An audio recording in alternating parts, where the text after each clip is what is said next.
যিনি আপনার পথ দেখাবে। আপনি অন্ধকারে আছেন, যিনি আপনার আলোর পথ দেখাবে। আপনি অন্ধকারের জগতে ডুবে আছেন, যিনি আপনার আলোর পথ দেখাবে। আপনি জাহিলি যুগের সাথে মিশে আছেন, যিনি আপনার সভ্যতা শিখাবে। আপনি অসংস্কৃতির সাথে মিশে আছেন, যিনি আপনার সুস্থ সংস্কৃতি শিখাবে। আপনি নামাজ পড়েন না, যিনি আপনাকে নামাজি করবে। আপনি মসজিদমুখী না, আপনি ডান্সমুখী, যিনি আপনার মসজিদমুখী করবে। আপনার সমাজ থেকে যিনি জেনা ব্যভিচারের বিরুদ্ধে কথা বলবে, আপনার সমাজে যিনি ঘুষের বিরুদ্ধে কথা বলবে, আপনার সমাজে যিনি সুদের বিরুদ্ধে কথা বলবে, তিনিই হচ্ছেন আপনার পথ প্রদর্শক। কথা বলেন ঠিক কিনা?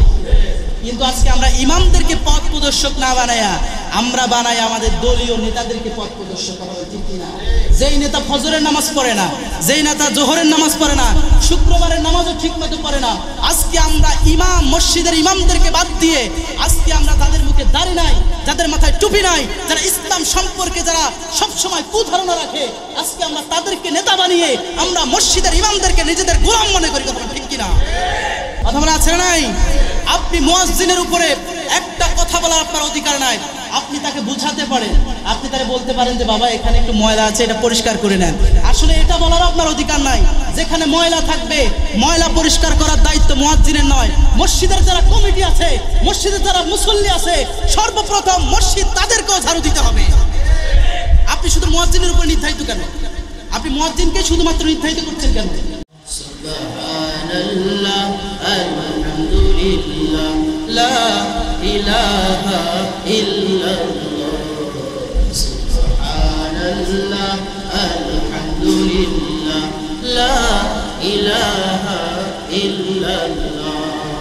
তুমি বাঁচাও, তুমি মারো, অবিরত ক্ষমা করো।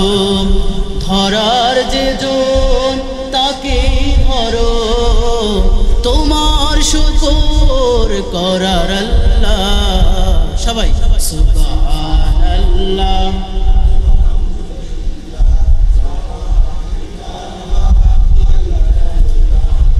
লা ইলাহা ইল্লাল্লাহ। তোমারই জিকে পরে অবাধ্য হই কেমন করে, খুঁজে না পাই কোনো ভাষা, খুঁজে না পাই কোনো ভাষা। তোমার শুকর করার আল্লাহ। সুবহানাল্লাহ,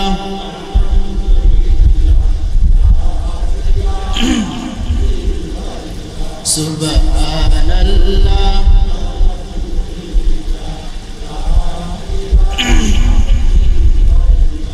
সবাই কেমন আছেন? আমাদেরকে ভালো রেখেছেন কে? জোরে বলেন কে? আল্লাহ ছাড়া আমাদের কি কেউ ভালো রাখতে পারবে? বিপদে মুসিবতে সর্ব অবস্থায় যিনি আমাদেরকে ভালো রাখেন তিনি কে? সেই আল্লাহর শুকরিয়া আদায় করা দরকার আছে না নাই? আমরা উচ্চ কণ্ঠে সে মহান মালিকের দরবারে লাখো কোটি শুকরিয়া, লাখো কোটি সুজুদ, লাখো কোটি ভালোবাসা প্রেরণ করছি যে মহান আল্লাহ সুবহানাহু ওয়া তাআলা সাইয়্যিদুল আইয়াম, ইয়াউমুল জুমআ, সপ্তাহের শ্রেষ্ঠ দিন জুমার দিনে যে আল্লাহ তাআলা আমাদেরকে সবার আগে এসে বসার তৌফিক দান করেছেন, এজন্য আমরা করছি আলহামদুলিল্লাহ। আল্লাহ না চাইলে আমরা কেউ আসতে পারতাম? কথা বলে আসতে পারতাম?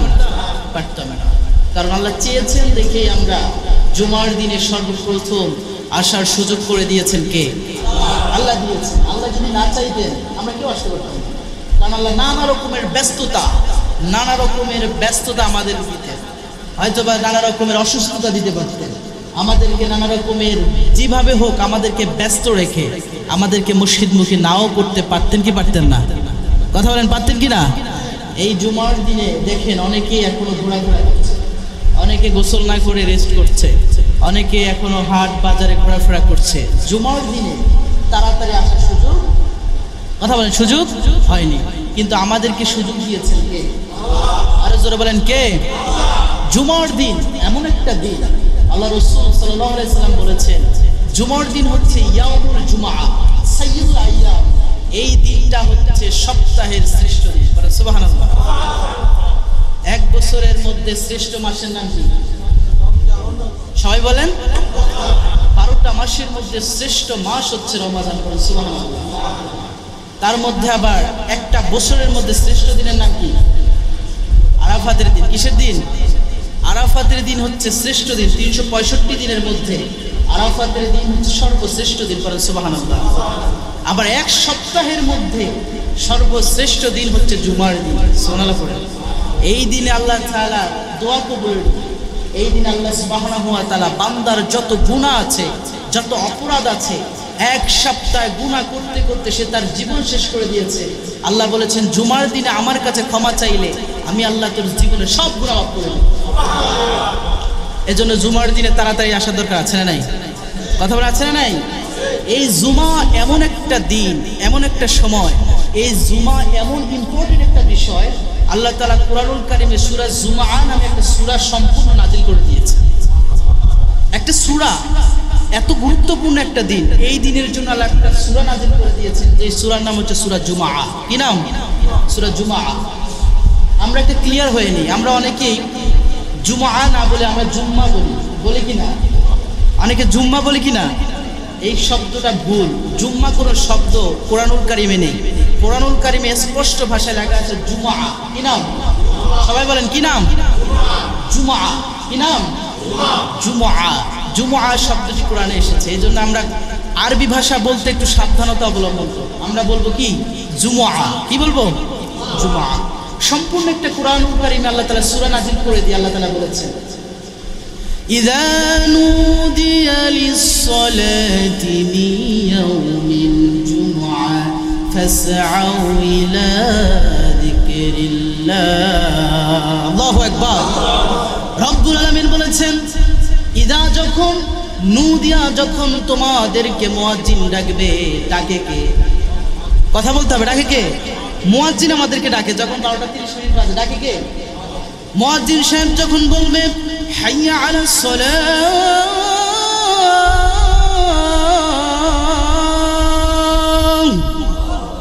মুয়াজ্জিন সাহেব যখন বলবে হাইয়া আলাস সালাহ, নামাজের জন্য আসো, হাইয়া আলাল ফালাহ, কল্যাণের জন্য আসো, তখন যারা ইমানদার দাবি করবে, যারা মুমিন দাবি করবে, যারা নিজেদেরকে মুমিন দাবি করবে, এরা সাথে সাথে ফাসআউ, তারা ধাবিত হয়ে যাবে ইলা যিকরিল্লাহ। আল্লাহ বললেন তারা আল্লাহর স্মরণেই ধাবিত হয়ে যাবে। সুবহানাল্লাহ পড়েন। অর্থাৎ কোন মুমিন যখন মুয়াজ্জিনের আযান শুনবে সে আর ভয় থাকতে পারবে না। ফাসআউ এই শব্দটা হচ্ছে আমরের সিগা।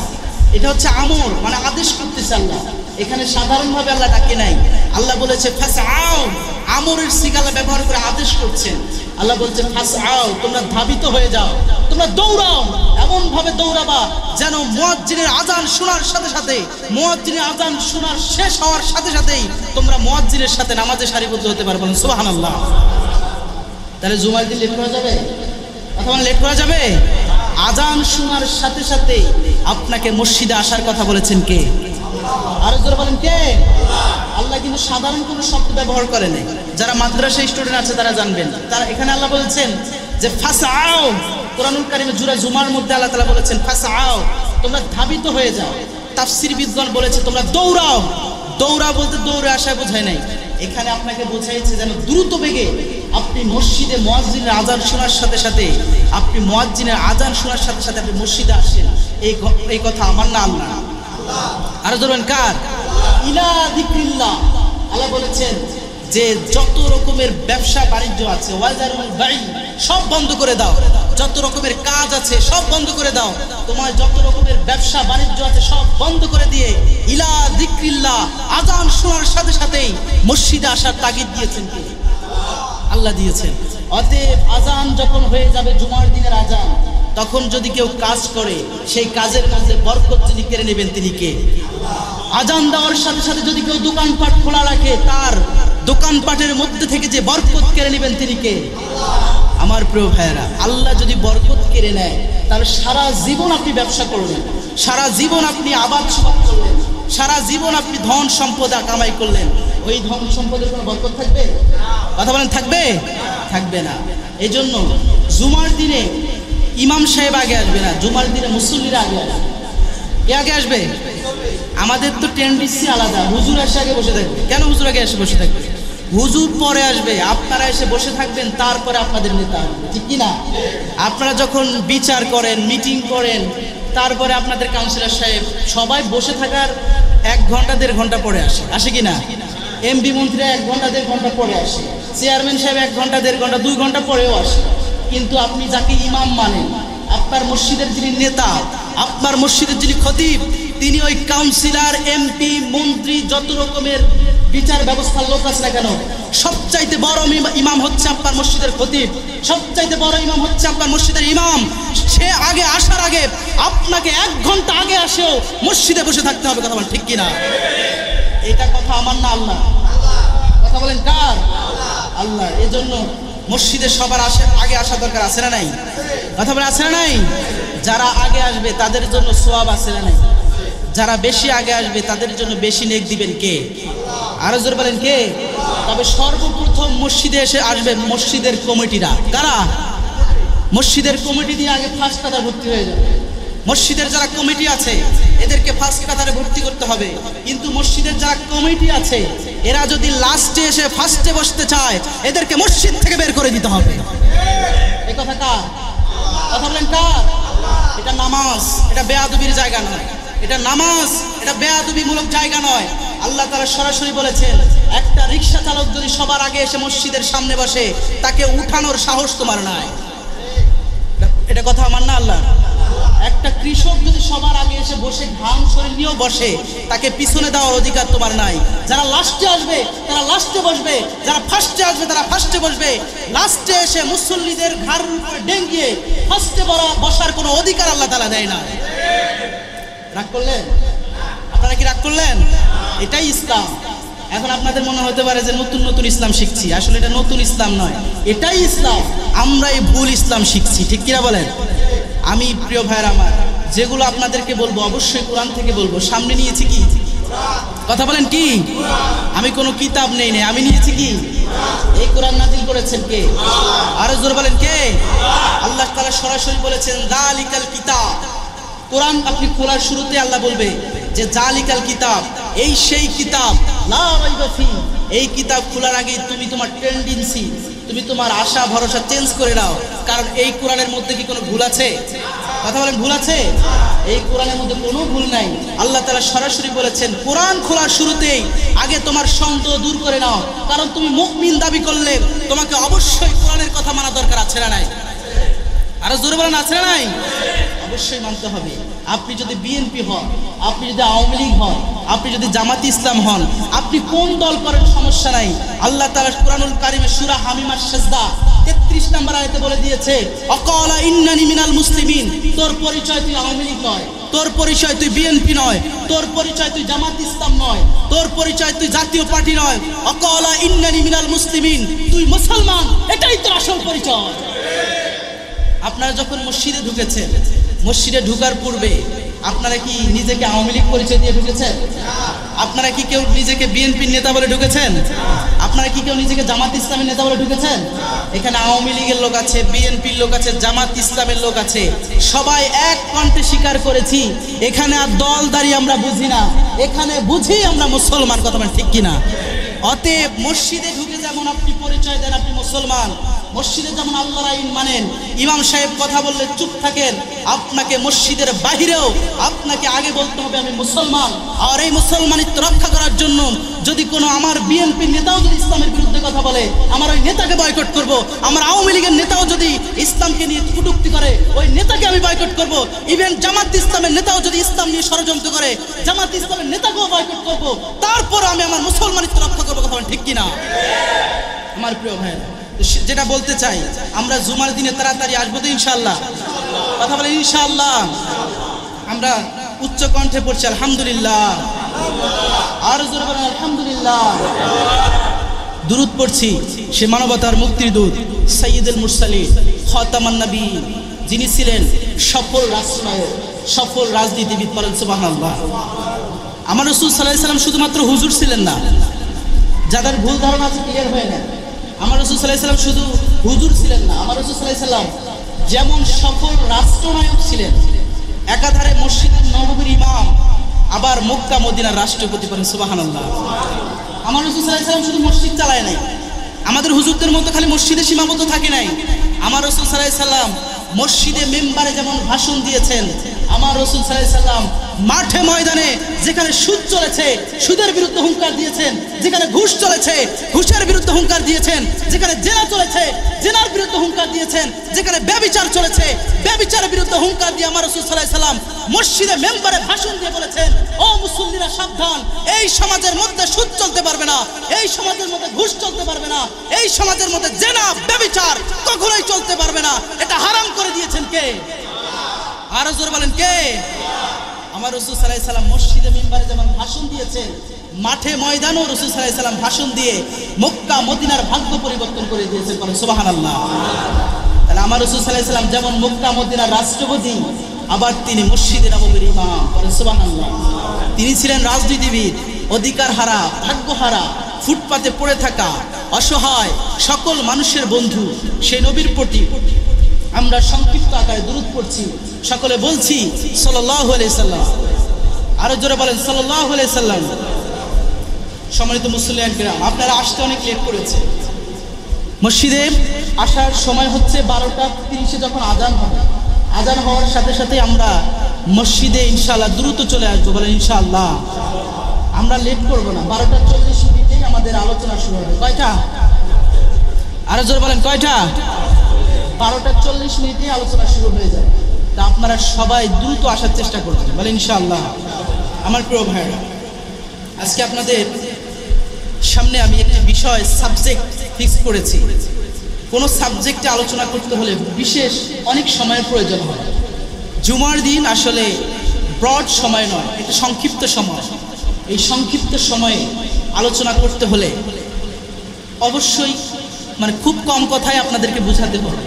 এজন্য আমি চেষ্টা করবো আপনাদেরকে খুব সংক্ষিপ্ত কথায় আপনাদেরকে কিছু বলার জন্য। আপনারা শুনবেন তো ইনশাআল্লাহ? আরো যাবেন ইনশাআল্লাহ। আমার প্রিয় ভাই, এখন আমি আপনাদের মসজিদের খতিব নিয়োগ হওয়ার ব্যবস্থা করে দিয়েছেন কে? আরো জোর বলেন কে? এটা আপনাদের মসজিদের কমিটিও না, এটা আমারও না, এটা মুসল্লিদেরও না, এটা দায়িত্ব কার? আরো জোর বলেন কার? কারণ এই মসজিদের যে খতিবের আসনগুলো এই সাধারণ আসন নয়, এগুলো হচ্ছে মুহাম্মদ সাল্লাল্লাহু আলাইহি সাল্লাম থেকে শুরু করে এই আসনগুলো জারি আছে। সুবহানাল্লাহ। এগুলো বসার দায়িত্ব কার? অত ইজ্জু মান তাশা অত জিল্লু মান তাশা।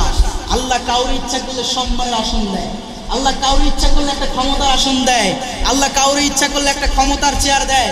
কিন্তু ক্ষমতায় বসে যারা বেয়াদবি করবে, অনাহার করবে, বিনা কারণে গরিবের বুকের উপর লাথি মারবে, আল্লাহ তাআলা বলছে অত ইজ্জু মান তাশা অত জিল্লু মান তাশা।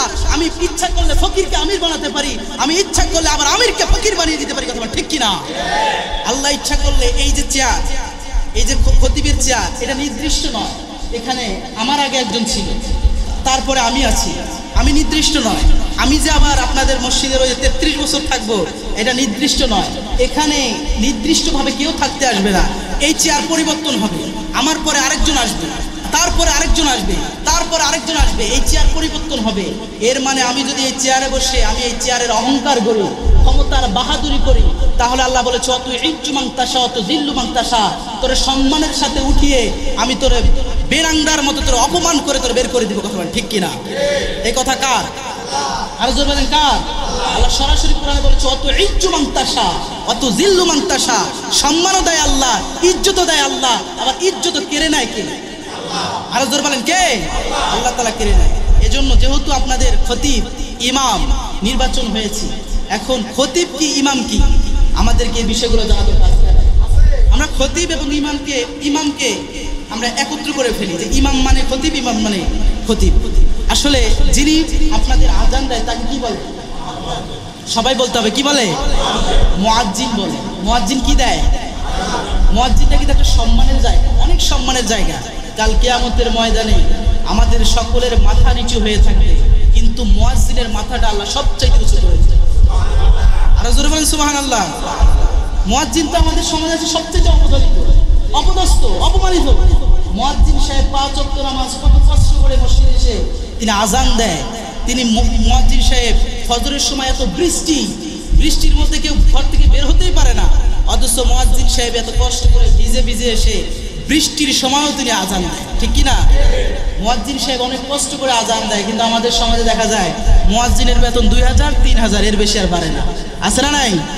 অথচ মুয়াজ্জিনের বেতন 2-3 হাজার টাকায় মুয়াজ্জিনের সম্মান চলে? কথা বলেন, চলে? বর্তমান বাজারের যে দুর্গতি, বর্তমান বাজারের যে অবস্থা, 1000 টাকা নিয়ে গেল একটা ব্যাগের অর্ধেকও ভরে না, ঠিক কি না? তাহলে আপনি মুয়াজ্জিনকে দেন 2000 টাকা, সারাদিন মুয়াজ্জিন আপনার মসজিদে আসে, আজান দেয়, মসজিদ পরিষ্কার করে, তারপর টয়লেট পরিষ্কার করে, গোসলখানা পরিষ্কার করে, অজুখানা পরিষ্কার করে, সমস্ত কিছু পরিষ্কার করার পর এই মুয়াজ্জিনকে আপনি মাস শেষে দেন 2000 টাকা। আবার একটু যদি কোথাও ময়লা দেখা যায়, তারপরে মুয়াজ্জিনকে অপমান অপদস্থ করে, এমন মসজিদের কমিটি আছে না নাই? কথা বলা আছে না নাই? আপনি মুয়াজ্জিনের উপরে একটা কথা বলার আপনার অধিকার নাই। আপনি তাকে বুঝাতে পারেন, আপনি তাকে বলতে পারেন যে বাবা এখানে একটু ময়লা আছে, এটা পরিষ্কার করে নেন। আসলে এটা বলার আপনার অধিকার নাই। যেখানে ময়লা থাকবে, ময়লা পরিষ্কার করার দায়িত্ব মুয়াজ্জিনের নয়, মসজিদের যারা কমিটি আছে, মসজিদের যারা মুসল্লি আছে, সর্বপ্রথম মসজিদ তাদেরকেও ঝাড়ু দিতে হবে। আপনি শুধু মুয়াজ্জিনের উপর নির্ধারিত কেন? আপনি মুয়াজ্জিনকে শুধুমাত্র নির্ধারিত করছেন কেন? মুয়াজ্জিনের দায়িত্ব কি শুধু মসজিদ ঝাড়ু দেওয়া? অর্থাৎ মসজিদ ঝাড়ু দেওয়া মুয়াজ্জিনের দায়িত্ব নয়, প্রত্যেকটা মুসল্লির দায়িত্ব হচ্ছে মসজিদ ঝাড়ু দেওয়া। কারণ এই ঘরটা কার? এই ঘরটা আল্লাহ।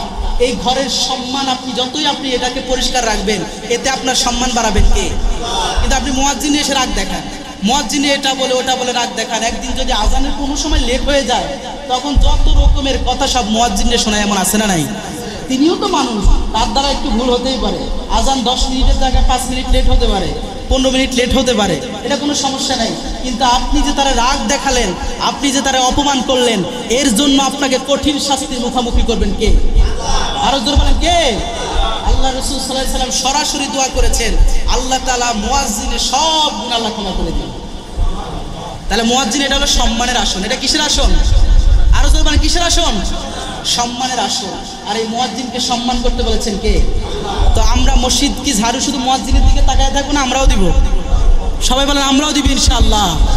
এই যে অজুখানা যখন ময়লা হবে, শুধু মুয়াজ্জিনের দিকে তাকিয়ে থাকবো না, আমরা অবশ্যই যে অজুখানা আছে আমরা অবশ্যই এটা পরিষ্কার করার চেষ্টা করবো ইনশাআল্লাহ।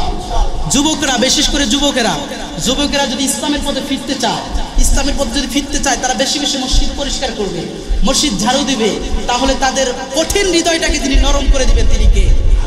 আল্লাহ রাসূল সাল্লাল্লাহু আলাইহি ওয়াসাল্লাম বলেছেন, যারা মসজিদ ঝাড়ু দেয় তাদের কঠিন হৃদয়টাকে আল্লাহ তাআলা নরম করে দেয়। আর এই মসজিদ ঝাড়ু শুধু আমরা দেই নাই, এই মসজিদ ঝাড়ু দিয়েছেন সাইয়েদনা ইব্রাহিম আলাইহিস সালাম। পড়েন সুবহানাল্লাহ। আল্লাহ তাআলা সাইয়েদনা ইব্রাহিম আলাইহিস সালামকে, যিনি মিল্লাতা আবিকুম ইব্রাহিম ওয়া সাম্মাকুমুল মুসলিমিন, মুসলমানদের জাতির পিতা একজন, তিনি কে? সবাই বলেন কে?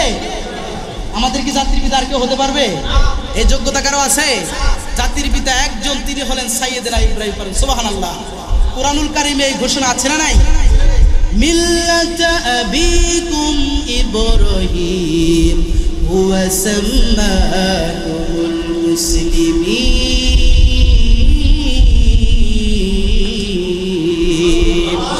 আল্লাহ তাআলা বলেছেন, ও পৃথিবীর মানুষেরা শুনে নাও, তোমাদের জন্য মিল্লাতা আবিকুম ইব্রাহিম ওয়া সাম্মাকুমুল মুসলিমিন, আমি ইব্রাহিমকে তোমাদের জন্য, আমি বিশ্ববাসীর জন্য জাতির পিতা বানাইয়া দিলাম। সুবহানাল্লাহ পড়েন। তাহলে ইব্রাহিম হচ্ছেন জাতির পিতা। আমাদের জাতির পিতা মসজিদ ঝাড়ু দেয়, এবং তার ছেলে সাইয়েদনা ইসমাঈল আলাইহিস সালাম বাবার সাথে মসজিদ ঝাড়ু দিয়েছে। পড়েন সুবহানাল্লাহ। তাহলে মসজিদ ঝাড়ু দেওয়া এটা কিন্তু কোনো খারাপ কাজ নয়, এটা হলো সম্মানের কাজ। এটা কিসের কাজ? এজন্য যিনি ঝাড়ু দেয় তাকে সম্মান করা দরকার, আছে না নাই? তাহলে মুয়াজ্জিনকে আমরা সম্মান করবো তো ইনশাআল্লাহ। তারপরে আসন হচ্ছে ইমাম সাহেব, অর্থাৎ যিনি পেশ ইমাম, যিনি আপনাদের মসজিদের 5 ওয়াক্ত নামাজ পড়ায়। 5 ওয়াক্ত যিনি নামাজ পড়ায়, ইনি আপনাদের দাস না, ইনি আপনাদের কর্মচারী না, ইনি আপনাদের সরকারি কর্মকর্তার মতো কর্মচারী না, ইনি হচ্ছেন আপনাদের পেশ ইমাম।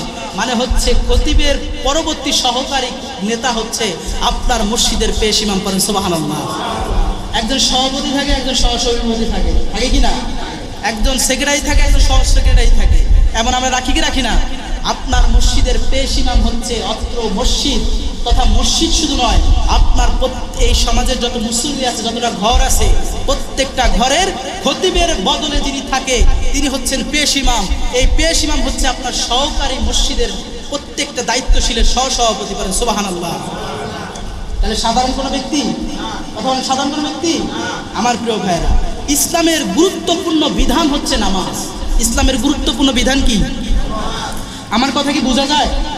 আপনারা কি বুঝতেছেন? আমার প্রিয় ভাইরা, ইসলামের গুরুত্বপূর্ণ বিধান হচ্ছে নামাজ। ইসলামের খুঁটি কয়টি? সবাই বলেন কয়টি? 5টি। কয়টি? প্রথমটি কি? কালেমা। প্রথমটি কি? কালেমা। দ্বিতীয়টি হচ্ছে নামাজ। দ্বিতীয়টি কি? তাহলে ইসলামের গুরুত্বপূর্ণ একটি বিষয় হচ্ছে নামাজ। এই নামাজের ইমামতির দায়িত্ব কে পালন করে? মসজিদের সভাপতি না মসজিদের ইমাম? কথা বলে সভাপতি না ইমাম? ইমাম সাহেব পালন করে। তো মসজিদের যে ইমাম সাহেব পালন করে, নেতৃত্ব দিয়ে থাকেন, তাহলে তিনি হচ্ছেন আমাদের নেতা। তিনি আমাদের কি? ইমাম শব্দটি হচ্ছে আরবি। ইমাম শব্দটি কি? আরবি। এই ইমাম শব্দটি কুরআনুল কারীমের একটি শব্দ।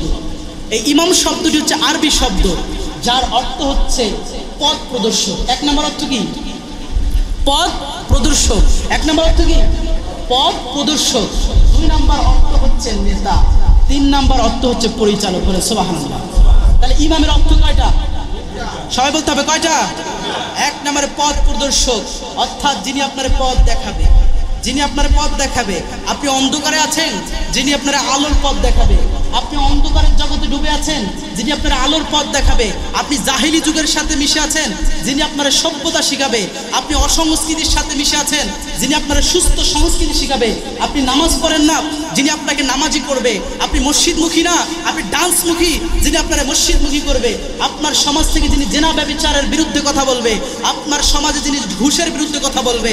আপনার সমাজে যিনি সুদের বিরুদ্ধে কথা বলবে, তিনি হচ্ছেন আপনার পথ প্রদর্শক। কথা বলেন ঠিক কিনা? কিন্তু আজকে আমরা ইমামদেরকে পথ প্রদর্শক না বানায়া আমরা বানাই আমাদের দলীয় নেতাদেরকে পথ প্রদর্শক। কথা বলেন ঠিক কিনা? যেই নেতা ফজরের নামাজ পড়ে না, যেই নেতা জোহরের নামাজ পড়ে না, শুক্রবারের নামাজও ঠিক মতো পড়ে না, আজকে আমরা ইমাম, মসজিদের ইমামদেরকে বাদ দিয়ে আজকে আমরা তাদের মুখে দাড়ি নাই, যাদের মাথায় টুপি নাই, যারা ইসলাম সম্পর্কে যারা সবসময় কুধারণা রাখে, আজকে আমরা তাদেরকে নেতা বানিয়ে আমরা মসজিদের ইমামদেরকে নিজেদের গোলাম মনে করি। কথা ঠিক কিনা? অথচ মসজিদের ইমাম হচ্ছে আপনাদের নেতা। এই কথা কার? কথা বলেন কার? আল্লাহ তাআলা সরাসরি বলেছেন, এই ইমামের মর্যাদা শুধুমাত্র তোমাদের মসজিদের ইমাম এবং মসজিদের যারা খতিব আছে, এই তারাই আপনাদের মসজিদের নেতা। এবং শুধু মসজিদের নেতা নয়, আপনার সমাজ যত বড়, এই সমাজের পরিপূর্ণ নেতা হচ্ছে আপনার মসজিদের ইমাম এবং খতিব। করেন সুবহানাল্লাহ। তাহলে পথ দেখায় কে? আরো জোরে বলেন, ইমাম। তাহলে ইমাম শব্দের প্রথম অর্থ হচ্ছে এবং খতিব হচ্ছে আপনাদের নেতা।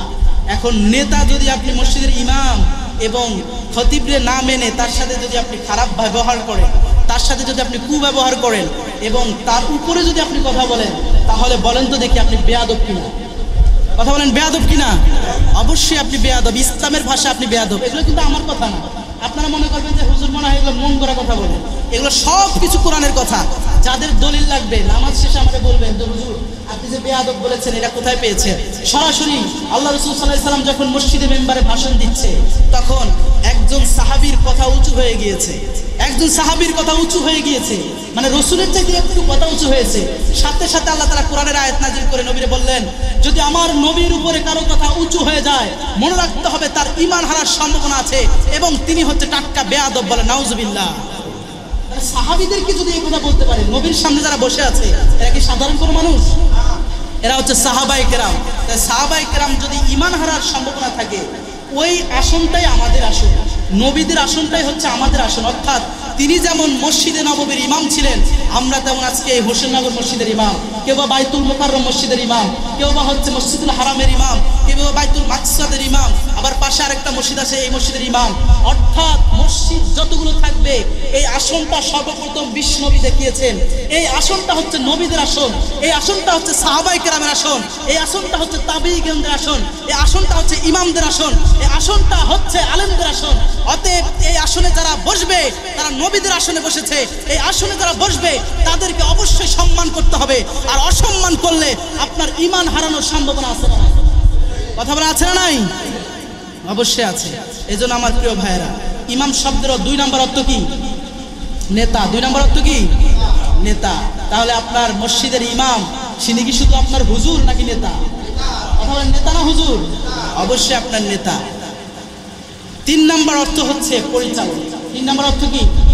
পরিচালক। ইমাম শব্দের 3 নম্বর অর্থ হচ্ছে পরিচালক, অর্থাৎ যিনি আপনাদেরকে পরিচালনা করবেন, যিনি আপনাদেরকে সঠিক গাইডলাইন দিবেন, যিনি আপনাদেরকে দেখে আপনাদের সম্পর্কে জেনে যে ভাই আপনার এই সমস্যা আছে আপনি সংশোধন করেন, আপনার সমাজে এই সমস্যা আছে সংশোধন করেন, ইনি হচ্ছেন আপনার পরিচালক। এখন একটা বিভাগের যিনি পরিচালক থাকে, বিভাগের সবাই ওই পরিচালকের কথা শুনে কি শুনে না? কথা বলে শুনে কি না? যেমন ধরেন বাংলাদেশ সংসদের মধ্যে 300টা আসন, কয়টা আসন? 300টা আসন। এখন 300টা আসনের মধ্যে সবাই কি এমপি নাকি ওখানে মন্ত্রী, তারপরে প্রতিমন্ত্রী, তারপরে প্রধানমন্ত্রী আছে না নাই? রাষ্ট্রপতি আছে না নাই? তো যিনি সেখানকার নেতা প্রধানমন্ত্রী, এখন প্রধানমন্ত্রী যেটা রায় দিবে এমপিদের সেটা মানার দরকার আছে না নাই? কথা বলে আছে না নাই? এখানে আপনাদের খতিব যে রায়টা দিবে, কোরআন হাদিস সমর্থন করে যে রায়টা দিবে, সেটা অবশ্যই আপনি যদি মসজিদের সভাপতি হন তাও আপনাকে মানতে হবে, আপনি যদি মসজিদের সেক্রেটারি হন তাও আপনাকে মানতে হবে, আপনি যদি এলাকার সবচেয়ে ক্ষমতাবান হন তাও আপনাকে মানতে হবে, কারণ কোরআনের কথা আল্লাহ রাসূল যেটা হালাল করেছেন সেটা আপনাকে মানতেই হবে, আর যেটা হারাম করেছেন তার ধারে কাছেও আমাদের যাওয়া যাবে না। কথা বলেন ঠিক কিনা? তাহলে ইমাম সাহেব যেটা বলবে আজ থেকে এগুলো আমাদের মানা দরকার আছে না নাই? কথা বলা আছে না নাই? আজকের আলোচনার বিষয় একটা ভিন্ন বিষয়, কারণ আজকে যেহেতু প্রথম আমি নিয়োগের পরে আপনাদের সামনে আলোচনা করছি। এখন ইমামদের সম্পর্কে যদি আপনারা না জানেন, খতিবদের সম্পর্কে যদি না জানেন, তাহলে আপনাদের প্রতি আমাদের শ্রদ্ধা ভালোবাসা আমাদের প্রতি কি আসবে? কথা বলে আসবে? কারণ আমরা হুজুরদেরকে শুধুমাত্র একটা মসজিদ পর্যন্ত সীমাবদ্ধ করে দিয়েছি। আমরা হুজুরদেরকে ছোট চোখে দেখি, আমরা হুজুরদেরকে বলি যে মোল্লাদ্দর মসজিদ পর্যন্ত। এই চিন্তাধারা বাদ দিয়ে দেন, কারণ বর্তমান বিশ্ব চালাবে হুজুরেরা। কথা বলে ঠিক কিনা? বর্তমান বাংলাদেশ চালাবে আলেমেরা। এটা 96% মুসলমানদের দেশ। এই দেশের মানুষ ফজরের নামাজ পড়ে ঘুম থেকে জাগ্রত হয়, এই দেশের মানুষ এশার নামাজ পড়ে ঘুমোতে যায়, এই দেশের মা বোনেরা এখনো আজান দিলে মাথায় সম্মানার্থে কাপড় দেয়, এই দেশের মুসলমানরা সব কিছু সহ্য করতে পারলেও আলেমদের অপমান, নবীর অপমান এবং মসজিদের ইমাম খতিবের অপমান সহ্য করতে পারে না। কথা বলেন ঠিক কিনা? এই জন্য এই দেশে যারাই ইসলামকে বাদ করে দিতে আসে তাদেরকেই আল্লাহ বাদ করে দেয়। কথা বলেন ঠিক কিনা? টাকলা মুরাদ ইসলামকে সংবিধান থেকে বাদ করে দিতে চেয়েছে, আল্লাহ তাআলা তাকেই বাদ করে দিয়েছে। ঠিক কিনা? যারাই বাদ করে দিতে চেয়েছে, তসলিমা নাসরিন আমাদের দেশে পর্দার বিরুদ্ধে কথা বলেছে, তসলিমা নাসরিনকে আল্লাহ তাআলা এই দেশ থেকে বের করে দিয়েছে। বলে সুবহানাল্লাহ। আজকে শেষ বয়সে সাধারণ একটা পা পিছলে পড়ে তসলিমা নাসরিনের 2টা পায়ে তার অবশ হয়ে গিয়েছে। বলে আল্লাহু আকবার। তাহলে ইসলামকে নিয়ে ষড়যন্ত্র করেছে নমরুদ, আল্লাহ তাআলা তাকে ন্যাংরা মাছি দিয়ে তাকে দুনিয়া থেকে বিদায় করেছে। ইসলামকে নিয়ে ষড়যন্ত্র করেছে ফেরাউন, আল্লাহ তাআলা তা ফেরাউনের সমস্ত ক্ষমতা নীল নদের মধ্যে চুবাইয়া মেরেছে। ইসলামকে নিয়ে ষড়যন্ত্র করেছে আবু লাহাব, আল্লাহ তাআলা তার মৃত্যুর আগে প্লেগ রোগ দিয়ে, এমন চর্ম পচা রোগ দিয়ে তাকে দুনিয়া থেকে বিদায় করেছে। ইসলামকে নিয়ে ষড়যন্ত্র করেছে আবু জাহেল, আল্লাহ তাআলা 2টো ছোট বাচ্চা দ্বারা তাকে হত্যা করেছে। ইসলামকে নিয়ে ষড়যন্ত্র যারাই করেছে পৃথিবীর ইতিহাসে তাদেরকে আল্লাহ তাআলা থুতু নিক্ষেপ করে এদেরকে বিদায় করেছে। আর যারা ইসলামকে বুকের মধ্যে আঁকড়ে ধরেছে আল্লাহ তাআলা ইতিহাসে তাদেরকে সম্মান দিয়েছে এবং ইতিহাস তাদেরকে স্যালুট জানায়। আর ইসলামকে নিয়ে যারা ষড়যন্ত্র করেছে ইতিহাস তাদেরকে জুতা নিক্ষেপ করেছে। কথা ঠিক কিনা?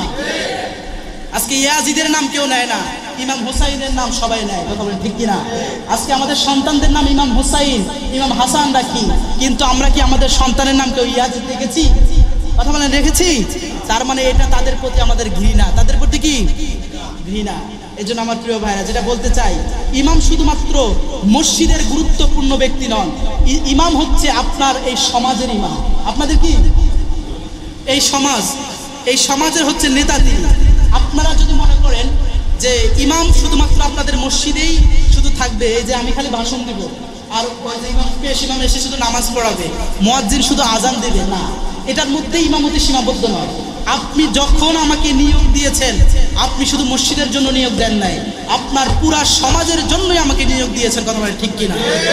অতএব আজ থেকে একটা বিষয় ক্লিয়ার হয়ে নেবেন, আপনাদের বয়সে কম, আপনাদের চেয়ে জ্ঞানে কম, আপনাদের ছেলের বয়সী, কারো নাতির বয়সী, কারো আমি একদম ছোট বয়সী মনে হতে পারে, কিন্তু এখানে যিনি বসিয়েছেন তিনি কে? এই সম্মানের আসনটা যেহেতু আল্লাহ দিয়েছেন, এটা মনে রাখতে হবে, আমি শুধুমাত্র আপনাদের এই মসজিদের ইমাম নই, আমি এখন আপনাদের সমাজেরও ইমাম। ঠিক কিনা বলেন? এখন থেকে একটা কথা ক্লিয়ার হয়ে নেবেন, আমি এখানে চিরস্থায়ী চাকরি করার জন্য আসি নাই। আমি এখানে চিরস্থায়ী চাকরি করে কমিটির দালালি করার জন্য আসি নাই, সভাপতির দালালি করতে আসি নাই, সেক্রেটারি দালালি করতে আসি নাই, ক্যাশিয়ারের দালালি করতে আসি নাই। আমি এখানে এসেছি এই সমাজটাকে পরিবর্তন করার জন্য। অতএব আপনার সমাজে যেখানে বিচার হবে, বিচার ব্যবস্থার মধ্যে আমাদের টেন্ডেন্সি হচ্ছে যার দাড়ি নেই মুখে, যে ইসলাম সম্পর্কে কিছুই জানে না, তারে যোগ্যতার আসনটা বসায় দিয়ে আমরা বিচার করি। এই জন্য রাত্রে বেলায় টাকা খাইয়া বিচার হওয়ার কথা একদিকে, বিচার ঘুরে যায় আরেক দিকে। কথা বলেন ঠিক কিনা? এমন বিচার আমাদের সমাজে আছে না নাই? অতএব আপনার বিচার যেখানে বসবে, সালিশ যেখানে হবে, সেখানে সর্বপ্রথম একজন আলেমকে বসাবেন, সেখানে সর্বপ্রথম আপনার মসজিদের খতিবকে বসাবেন, সেখানে সর্বপ্রথম আপনার মসজিদের ইমামকে বসাবেন। যদি ওখানে একজন আলেম বসে, আল্লাহ বলেছে ইন্নামা ইয়াখশাল্লাহু মিন ইবাদি উলামা, যদি কোনো আলেম বসে, যদি মসজিদের খতিব সাহেব বসে, তাহলে কোনো দুনিয়াবি নেতারা মসজিদের ইমাম এবং আলেমের বিপক্ষে কথা বলার সাহস পাবে না। এবং সেখানে বিচার হবে কোরআন সুন্নাহ ভিত্তিক। আর বিচার যদি কোরআন সুন্নাহ ভিত্তিক হয়, তাহলে ধনীদের দিকে বিচার চলে যাবে না, বিচার অবশ্যই গরিবের দিকেও চলে যাবে। কথা বলেন ঠিক কিনা? আমাদের সমাজের নেতার ছেলে অপরাধ করলে বিচার হয় না, আমাদের সমাজের নেতার ছেলে অপরাধ করলে বিচার হয় না, কাউন্সিলরের মেয়ে অপরাধ করলে বিচার হয় না, এমপির ছেলে অপরাধ করলে বিচার হয় না, চেয়ারম্যানের ছেলে অপরাধ করলে বিচার হয় না, ক্ষমতাসীনদের নেতারা অপরাধ করলে বিচার হয় না। বিচার হয় কাদের? যারা রিক্সা চালায় তাদের ছেলেদের বিচার হয়। বিচার হয় কাদের? যারা কামলা দেয় তাদের ছেলেদের বিচার হয়। কথা বলেন ঠিক কিনা? এই কথাগুলো বাস্তবসম্মত কিনা? বাস্তবসম্মত কিনা? আজকে আপনার টাকা নাই, আপনার পক্ষে বিচার যাবে। আজকে আপনার টাকা আছে, আপনার পক্ষে বিচার চলে যাবে। আর যদি সেখানে একজন আলেম বসে, সে তখন কোরআন দিয়ে বিচার করবে, বিচার করে যেটা হক সেটা বলবে। এবং এই হক কথা বলার কারণে যদি মসজিদের খতিব সাহেবের চাকরিও যায়, মসজিদের খতিব সাহেব এক বিন্দু পরিমাণ পিছুপা হবে না। কথা ঠিক কিনা? আমরা পড়াশোনা করেছি কোনো মসজিদের খতিব সাহেবের, মসজিদের সভাপতির গোলামি করার জন্য। আমরা পড়াশোনা করেছি, বুকে কোরআন আছে, কোরআনের জ্ঞান আছে। আমরা মসজিদের সেক্রেটারির গোলামি করার জন্য নয়। আমাদের চাকরির ব্যবস্থা করেন কে? আমার এই বয়সে আমি 10-12টা মসজিদ চেঞ্জ করেছি। তার একটাই কারণ, আমি যেখানে হক কথাগুলো বলি, অনেক মসজিদের সভাপতি সহ্য হয় না। এমন মসজিদের সভাপতি আছে না নাই? আলহামদুলিল্লাহ, আপনাদের মসজিদের সভাপতি অত্যন্ত ভালো মানুষ, আল্লাহ তাকে ইসলামের জন্য কবুল করুন, আমিন। আপনাদের মসজিদের সভাপতি, সহসভাপতি, সেক্রেটারি, ক্যাশিয়ার, এনারা ইয়াং। এই ইয়াংদের দ্বারাই বর্তমান সমাজ পরিচালনা হওয়া সম্ভব। কারণ ইয়াংরা কাজ করবে আর মুরব্বীরা পরামর্শ দেবে। কিন্তু মুরব্বীরা কাজ করতে পারলে এখন হয়তো তাদের দ্বারা হবে না, কারণ ইয়াংদেরকে কাজ করতে দিতে হবে, ইয়াংদেরকে দায়িত্ব দিতে হবে। আর মুরব্বীরা উপদেষ্টা থাকবে, তাদেরকে পরামর্শ দিবে, তাদেরকে ভালোবাসা দিয়ে তাদেরকে কাজগুলো বোঝাইয়া দিবে। কিন্তু ইয়াংদেরকে অবশ্যই কমিটির মধ্যে দায়িত্ববান দিতে হবে। কথা বলেন ঠিক কিনা? যেই মসজিদে দেখবেন যে ইয়াংরা দায়িত্বশীল থাকে, ওই মসজিদটারে পরিবর্তন করে দেন কে? আরো জোরে বলেন কে? আমার প্রিয় ভাইয়েরা, আসলে জুমার দিন আপনারা যদি একটু তাড়াতাড়ি আসেন, তাহলে কথাগুলো আমি সুন্দরভাবে গুছিয়ে বলতে পারবো। কিন্তু আপনারা যদি লেট করে আসেন, তাহলে দেখা যাচ্ছে যে 1:30 বাজলে আমাদের জামাত শুরু করার একটা টেন্ডেন্সি বাংলাদেশে আছে।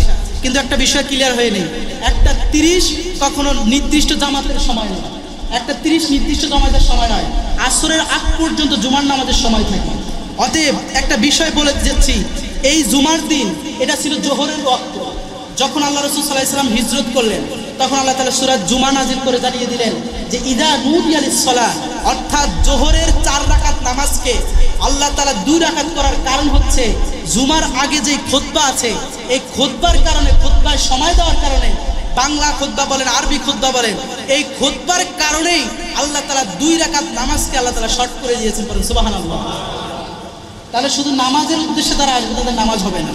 আপনাকে অবশ্যই খুতবা শুনতে হবে। আপনার জন্য নামাজ পড়া যেমন ফরজ, আপনার জন্য খুতবা শোনাও তেমন ফরজ। কথা বলেন ঠিক কিনা? কারণ 1 সপ্তাহের মধ্যে আপনি কিভাবে নিজের জীবনটা পরিচালনা করবেন, কিভাবে নিজের জীবন পরিচালনা করবেন, এই কথা বলেছেন কে?